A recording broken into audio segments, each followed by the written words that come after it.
duk malamin da ya ce yaran nan kada su fito, to kafin su fito ya tashi wani abu, gwamnati ta yi abin da yaran nan suke so. In bai iya ba to ya shuru, in bai iya ba ya ne ya shuru. Allah shirya da mu.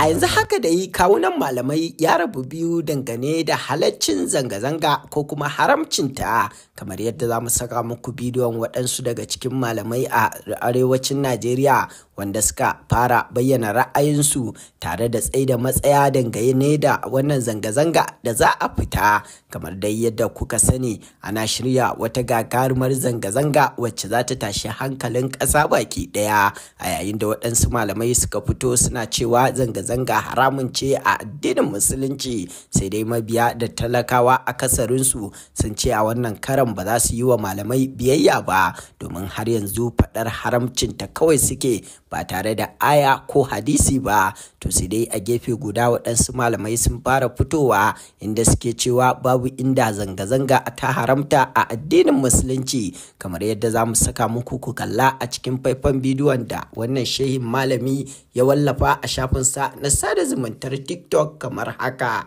Magana ta gaskiya 'yan uwa, mu daina muku wani ɓoye-ɓoye. Malamai suna da kaso mai ƙarfi cikin matsalolin da talakawa suke fama da shi a ƙasar nan. Malamai ban ware na addinin musulunci ba, na kowane addini, na kowane addini. Ya zama na cewan hasken da Allah ya ba su na a shiryar da mutane, ba a fiye yin amfani da hasken ta yadda za a amfani al'umma ba, illa man rahima rabbi. Wannan gaskiyan wajibi ne yanzu, ita ake kira da alhaqiqatul murra, gaskiya mai daci. Dole a fito a gaya wa mutane. Maganar da ake fitowa sai kaga malami yanzu yana fitowa, mu ba ma goyon bayan zanga-zanga. Haka ne, gaskiya ne, ba ma goyon bayan zanga-zanga mai tashin hankali wanda za a yi kone-kone, za a yi kashe-kashe, za a yi wa gwamnati barna, za a taba wanda bai ji ba bai gani ba. Ba ma goyon bayan wannan zanga-zanga, wannan gaskiya ne. Amma kuma zanga-zangan da za a yi ta na lumana don ta bayyana halin da talaka yake ciki, wallahi tallahi muna goyon bayanta.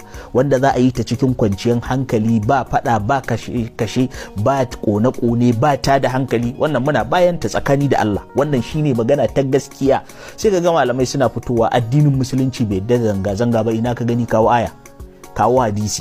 In ijtihadin ka ne an bar maka. Sannan kuma malamai sai ka ga da yake sun fahimci mutanen mu ba fahimtar rayuwa suke yi ba, sai su dinga muƙarana, bayan da zanga-zanga ta shiga ba ta ɓata abin ba. Haka ne, mu ma muna faɗa akan mimbari, amma fa wannan ana yi ne don a rarrashi zuciyar mutane. Amma in ka bincika hakikanin abin ba haka abin yake ba.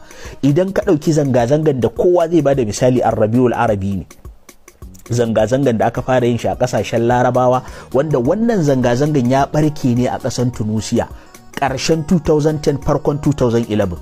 Dalilin yin zanga-zangan nan na farko da ya barke a ƙasashen Larabawa fa, wani mutum ne a ƙasar Tunusiya ya rasa abin da zai ciyar da iyalansa, ya ƙona kansa. Ya rasa abin da zai ciyar da iyalansa, ya ƙona kansa akan mutum ɗaya. Ƙasan ta ruɗe gaba ɗaya, ta kama. Bayan Tunusiya, Masar ta kama, bayan Masar ta kama, ƙasan Yaman ta kama, ƙasan Siriya ta kama, sauran ƙasashe da dama duka suka kama, su Libya su ina ne.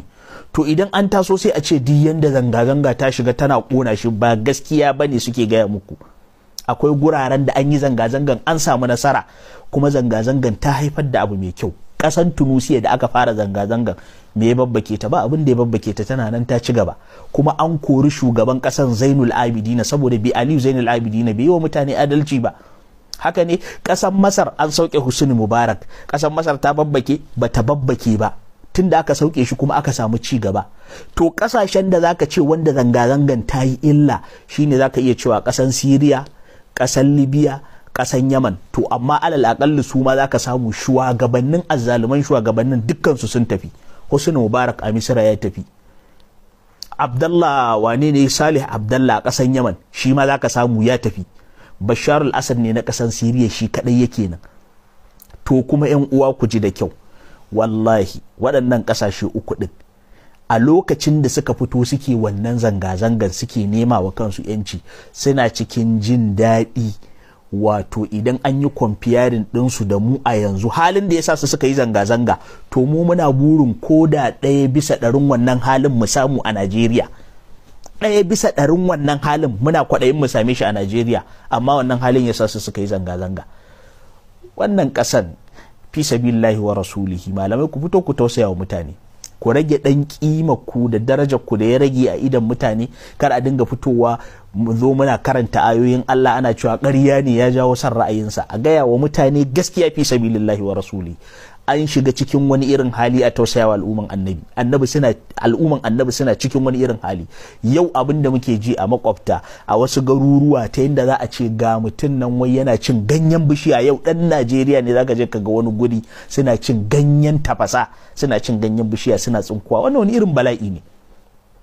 Ka je asibiti ka gani guri ba kyau, babu magani, dan uwanka in ya shiga wani gargara ana ganin kaman zai iya mutuwa ko me, su likitocin ma cire hope suke a kansu, ba sa iya cetonsa. Mun ga wannan ya faru da namu, kana ji kana gani dan uwanka zai mutu. Saboda Allah, rashin tsaro, baka isa ka fita daga nan garin zuwa nan garin ba, kana tsoron za a kama ka. Ana ajiye mutane a tike, ana cinikin su kamar yadda ake cinikin akuyoyi. Saboda Allah.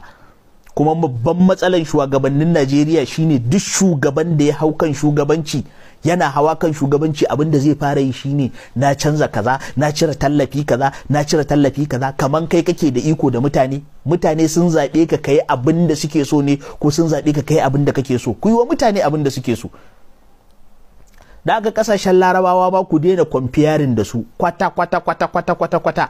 Kuma wallahi bari ku ji, waɗanda suka ɓata zanga-zangan garuruwan da ake ganin sun samu rikici, zanga-zangan su ya juye ya rikice, mutum 3 ne, da malamai, da maha'inta cikin ƙasan, da kuma ƙasashen turawa waje. In sun shigo sai su ɓata zanga-zanga. To mu ma anan muna kira, idan za a yi zanga-zanga a yi ta lumana na kwanciyar hankali, ba fashe-fashe, ba ƙone-ƙone, ba taɓa kayan wani, ba fasa kayan gwamnati, ba taɓa dukkan wani kadara da aka san na al'umma ne wanda zai amfani mutane. Wanda aka ga zai yi haka kuma a kama shi a miƙa wa 'yan sanda. Inda hali ma duk garin da za su fita su kai wa 'yan sanda takardar gayyata, ya zama na 'yan sanda suna raka su. Abu ne na mutum yana son ya ɗan bayyana baƙin cikin da yake cikin ransa, ya huce. Rahatu makrubis sarirati ayyusha.